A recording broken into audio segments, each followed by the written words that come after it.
آپ کو یہ ماننا پڑے گا ساری دنیا میں 200 کروڑ 180 سے 200 کروڑ مسلمانوں کو یہ ماننا پڑے گا کہ ہم بھی اس جنگ کا حصہ ہیں.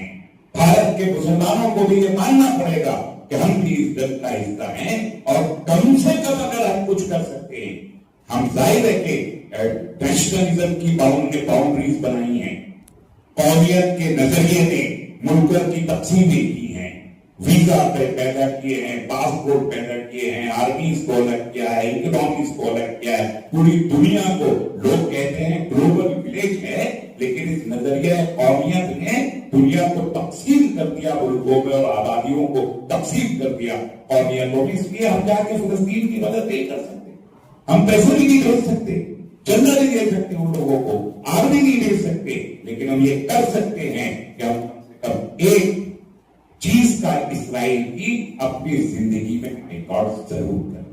یہ کرنا ہمارے اختیار میں ہے, وہ بھی نہیں کر رہے. اس کے باوجود اگر یہاں KFC چل رہا ہے, اس کے باوجود اگر یہاں میکڈونلڈ چل رہا ہے, اس کے باوجود یہاں پر اگر نیسلے چل رہا ہے, اس کے باوجود پیپسی چل رہا ہے, اس کے باوجود اگر ہم کوکا کولا پی رہے ہیں, تو پھر ہمارا فلسطین سے کیا کام ہو؟ ہر ایک گھونٹ پیپسی کا اس کا مجھے لگتا ہے کہ جیسے ہم فلسطینیوں کا خون پی رہے ہیں. تو یہ تو ہم کو اگر ہم یہ سب نہیں کرتے تو یہ میری گفتگو اور آپ کی سوال بیکار ہے, اس کی کوئی حیثیت نہیں. ایک فرض کیا جائے اس موضوع میں ایک آخری چیز شاید بات میں ایڈ ہوئی ہے, شام. میں تو سمجھتا تھا کہ پورا کا پورا مغربی ایشیا کے موضوع سے یہاں گفتگو کر کے, کہ شام میں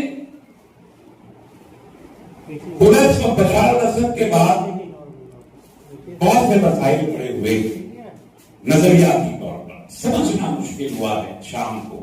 ویسے بھی فلسطین کا مسئلہ بہت پیچیدہ ہے, اس کو سمجھنا سمجھانا اتنا آسان نہیں ہے, لیکن شام کو لے کے بشار الاسد 100 سے زائد جو تنظیمیں ہیں 2011 سے لڑ رہے تھے.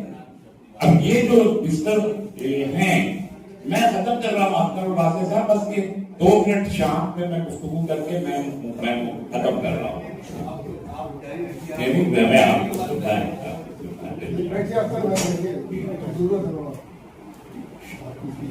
حیات تحریر شام 100 سے زائد گروپس کا ایک اتحاد ہے, جس کے یہ صدر جولانی صاحب اور ابشارے وہاں سیریا کے صدر بنے.